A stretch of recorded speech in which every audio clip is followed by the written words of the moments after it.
Ako ne znamo što se točno događa u našim crijevima, vrlo često samo nagađamo. Izbacujemo hranu, uvodimo nekakve dodatke prehrani, a rezultat izostaje.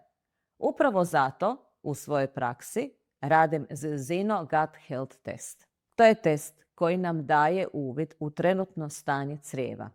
Radi se jednostavno, uzorak se šalje u laboratorij, a rezultat nam pokazuje postoji li ravnoteža između dobrih i loših bakterija, ima li znakova upalnih procesa i kako vaša crijeva reagiraju na prehranu kakvu sada imate. Drugim riječima, više ne radimo napamet. Na temelju rezultata u ordinaciji se izrađuje personalizirani plan prehrane, prilagođen upravo vašim crijevima, ne tuđim preporukama i ne prehrambenim trendovima.